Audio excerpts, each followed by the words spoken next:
दोस्तों, गरुड़ पुराण के अनुसार क्या होता है मौत के बाद? मृत्यु को लेकर हर किसी के मन में सवाल होते हैं और सदियों से इंसान ने इसके जवाब ढूंढने की कोशिश की है।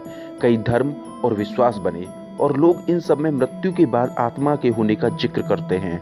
स्वर्ग नरक की बातें होती हैं। जब भी कोई हमारा दोस्त या सदस्य मरता है तो हम यही सोचते हैं कि मरने के बाद वो कहाँ गए होंगे, या ऐसे ही बैठे बैठे उनकी याद आती है तो हम सोचते हैं कि क्या वो भी हमारे आसपास हैं, हमें सुन रहे हैं, या दूर आसमान में तारा बन चुके हैं, या कहीं है ही नहीं, या मृत्यु के बाद सब खत्म हो जाता है। इन सभी सवालों के जवाब विस्तार से लिखे हुए हैं गरुड़ पुराण में। गरुड़ पुराण हिंदू धर्म की प्राचीन 18 महाकाव्यों में से एक है।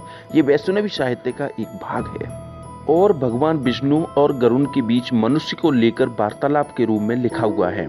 और गरुड़ पुराण में मृत्यु के बाद जीवन, अंतिम क्रियाकर्म और पुनर्जन्म जैसी बातों पर विस्तार से चर्चा है। इसलिए हिंदू धर्म में इंसान की मृत्यु के बाद आखिरी क्रियाकर्मों के समय उसका उच्चारण किया जाता है।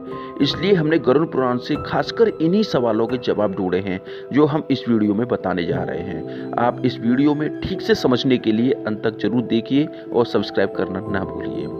तो चलिए शुरू करते हैं। मृत्यु के बाद क्या होता है? मृत्यु के ठीक पहले, मृत्यु के दौरान और मृत्यु के ठीक बाद क्या होता है, ये गरुड़ पुराण में ठीक से समझाया गया है। जब एकदम से किसी व्यक्ति की मृत्यु होती है तो हमारा रिश्ता एकदम से टूट जाता है और फिर हम कामना करते हैं कि उनसे कभी मिलना होगा या मुलाकात हो पाएगी। असल में ये बहुत ही इंटरेस्टिंग प्रक्रिया है और ये कुछ भागों में पूरी होती है जो इस प्रकार है। नंबर 1, एस्ट्रल कोड टूट जाता है। जब मृत्यु होती है तो एस्ट्रल कोड टूट जाता है, जो एक तरह से शरीर और आत्मा के बीच का कनेक्शन है। इस कोड के कटने से आत्मा शरीर से मुक्त हो जाती है और शरीर से बाहर और ऊपर निकल जाती है।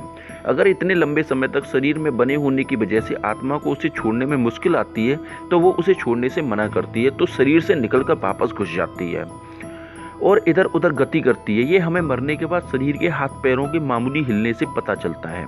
जैसे हमारे लिए किसी की मृत्यु को स्वीकारना मुश्किल होता है, वैसे ही आत्मा भी शरीर की मृत्यु को मानने से इनकार कर देती है और तब भी जिंदा रहने का एहसास होता है। लेकिन एस्ट्रल कोड टूटने से यह शरीर से अलग हो चुकी होती है तो वो वहाँ नहीं रह सकती और उसे शरीर से निकलकर ऊपर जाना ही होता है, क्योंकि कोई चुंबकीय बल होता है जो उसे ऊपर की ओर खींचता है। नंबर 2, अर्थशूल चक्रों से डिस्कनेक्शन। मौत से लगभग 4-5 घंटे पहले इंसान के पैरों के ठीक नीचे स्थित अर्थशूल चक्र अलग हो जाते हैं, जिसका अर्थ है धरती की सतह से संबंध टूट जाता है। इंसान की मृत्यु से ठीक पहले उसके पैर ठंडे पड़ जाते हैं और मृत्यु का ठीक समय आता है तो कहा जाता है कि मृत्यु के देवता यम आते हैं और आपकी आत्मा को लेकर चले जाते हैं। नंबर 3, भौतिक शरीर का अंत। इस चरण में आत्मा को उस कमरे में मौजूद लोगों के विचार एक शोर की तरह सुनाई देते हैं, वो चाहे उसके घर वाले हों या कोई और भी। आत्मा उन सबसे बात करने की कोशिश करती है और चिल्ला चिल्ला कर कहती है कि मैं अभी मरा नहीं हूँ, लेकिन उसे कोई नहीं सुन सकता। धीरे धीरे आत्मा को यह एहसास होता है कि वो शरीर मर चुका है और वापसी का कोई तरीका नहीं है। इस चरण में आत्मा लगभग 12 फीट या यूँ कहो कि छत की ऊंचाई पर तैर रही होती है और आसपास हो रहा सब कुछ सुनती और देखती रहती है। नंबर 4, शरीर से छुटकारा।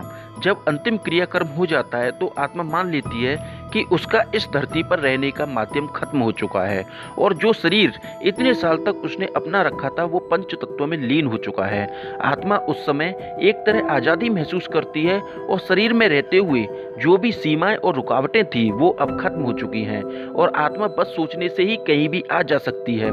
7 दिनों तक आत्मा अपने शरीर की पसंद की जगहों पर घूमती रहती है, जैसे किसी कैफे, सुबह बगीचे की सैर, या अगर आत्मा धन दौलत से लगाव रखती है तो वो किसी तिजोरी के पास रहेगी और अगर बच्चों से लगाव हो तो बच्चों के पास रहेगी। 7 दिन बाद आत्मा अपने परिवार और धरती को अलविदा कहती है और इस धरती से दूर होने लगती है और दूसरी दुनिया में प्रवेश करती है। नंबर 5, मृत्यु के बाद 12 दिन। कहते हैं कि एक बड़ी सी सुरंग होती है जो आत्मा को एस्ट्रल प्लेन तक पहुंचने से पहले पार करनी होती है। इसलिए कहा जाता है कि मृत्यु के बाद 12 दिन बहुत महत्वपूर्ण होते हैं। हमें सारे रीति रिवाज और संस्कार ठीक से करने होते हैं, प्रार्थना करनी होती है, हमें आत्मा से क्षमा याचना मांगनी पड़ती है ताकि वो अपने साथ कोई भी नकारात्मक भाव जैसे कि क्रोध, ईर्ष्या, नफरत अपने साथ न ले जाए। कम से कम उसके परिवार और नज़दीकी रिश्तेदारों को यही करना चाहिए। ये सभी प्रार्थनाएं सकारात्मक ऊर्जा आत्मा के लिए भोजन का काम करती हैं और उसे अपने आगे की यात्रा में मदद करती हैं। और उस सुरंग के अंत में एक तेज रोशनी होती है जो यह दर्शाती है कि वह एस्ट्रल वर्ल्ड में प्रवेश कर रही है। और अगर उसके घर वाले रीति रिवाज और प्रार्थना नहीं करते तो आत्मा सुरंग को पार नहीं कर पाती और यहीं धरती पर फंस जाती है। वो ना तो एस्ट्रल प्लेन तक पहुंच पाती है और न ही धरती पर किसी शरीर में होती है, इसलिए धरती पर ही भटकती रहती है। इसलिए किसी भी मृत्यु के बाद उसके परिवार को सभी जिम्मेदारी ठीक से निभानी चाहिए और उसकी आत्मा की अंतिम यात्रा में मदद करनी चाहिए। नंबर 6, पूर्वजों से मिलाप। मृत्यु के बाद हिंदू सभ्यता में लोग 11वें और 12वें दिन होम प्रार्थनाएं और रीति रिवाज करवाते हैं, जिससे आत्मा अपने पूर्वजों, दोस्तों और नज़दीकी रिश्तेदारों से मिलती है। पहले से मृत पूर्वज उसका ऊपरी दुनिया में स्वागत करते हैं और उसे गले लगाते हैं। उसके बाद आत्मा द्वारा धरती पर किए गए कार्य को गहनता से परखा जाता है। यहीं पर एक दिव्य प्रकाश की उपस्थिति में पूरा जीवन देखा जाता है। नंबर 7, जीवन का सार। यहाँ पर कोई जज नहीं होता और ना ही कोई भगवान। आत्मा खुद ही अपनी जिंदगी की समीक्षा करती है, जैसे कि वो पूरी जिंदगी दूसरों को जज करती थी। आत्मा अपने साथ हुए बुरे के लिए क्रोधित होती है और बदले की इच्छा रखती है, और अगर किसी का बुरा किया है तो उसके लिए पछताती है और उसके लिए खुद ही सजा मांगती है। जैसे कि आत्मा शरीर से या अपने अहंकार से जुड़ी नहीं होती, तो उसका फैसला उसके अगले जीवन का आधार बनता है और इसी आधार पर आत्मा अपने अगले जीवन की रूपरेखा तैयार करती है, जिसे ब्लूप्रिंट कहते हैं। हर घटना और जो मुसीबतें झेलनी हैं और हर चैलेंज जिसका उसको सामना करना होगा उस एग्रीमेंट में लिखी जाती है। यहाँ तक कि आत्मा उम्र, व्यक्तित्व और हालत भी खुद ही चुनती है। उदाहरण के लिए, अगर किसी व्यक्ति ने अपने जीवन में किसी की हत्या की है और समीक्षा करते हुए उसे बहुत पछतावा हुआ और उसकी सजा देने के लिए आत्मा अगले जीवन में खुद की किसी बीमारी से ग्रस्त होने का दर्द देती है, या कोई और मुसीबत जिसके लिए उसे अपने किए की सजा मिले, उसमें खुद को खुद से ही जज करके आत्मा एक ब्लूप्रिंट बनाती है। जिसे ज्यादा पछतावा होगा, आत्मा अगले जन्म में खुद को उतनी ही कठिन सजा देती है। इसलिए कुछ गलत करने पर किसी को माफ कर देना या माफी मांग लेना बहुत जरूरी है और हमें अपने जीवन में इसे अपनाना चाहिए और अपने विचारों और भावों को शुद्ध रखना चाहिए, क्योंकि हम मृत्यु के बाद भी उनको लेके जाते हैं, क्योंकि वो हमारे कार्मिक बोर्ड पर छप जाते हैं। जब हम अगले जन्म का ब्लूप्रिंट तैयार हो जाता है तो कुछ समय खाली होता है, जिसे कूलिंग पीरियड कहते हैं। नंबर 8, पुनर्जन्म। हमने एग्रीमेंट में जो चुना है हम उसी हिसाब से जन्म लेते हैं। हम खुद ही अपने माता पिता चुनते हैं और माँ के गर्भ में या तो एग फॉर्मेशन के समय या चौथे 5वें महीने में प्रवेश कर जाते हैं। ब्रह्मांड ठीक ऐसे ही प्लान किया गया है और हमारे जन्म के स्थान और समय से हमारी कुंडली मिलती है, जो कि जिंदगी का ब्लूप्रिंट होती है। कभी कभी हमें लगता है कि हमारी किस्मत खराब है और हमारे ग्रहों में दोष है, लेकिन असल में वो हमारे ही एग्रीमेंट का हिस्सा है। दोबारा जन्म के बाद बच्चे को 40 दिन तक अपना पिछला जन्म याद रहता है और वो उसे याद करके अकेले होते हुए भी रोता है और हंसता है।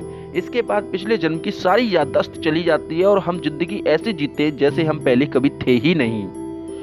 तो दोस्तों, ये है जीवन और मृत्यु का सार, जो कि गरुड़ पुराण में लिखा है। अगली बार किसी दुख या समस्या के लिए भगवान या किसी और को दोष दो तो याद रखना ये सब आपने ही चुना है और आपको ये स्वीकार करके हिम्मत से सामना करना चाहिए और अगले जन्म में अच्छा हो सके उसके लिए अच्छे कार्य करने चाहिए, सभी से प्यार से पेश आना चाहिए।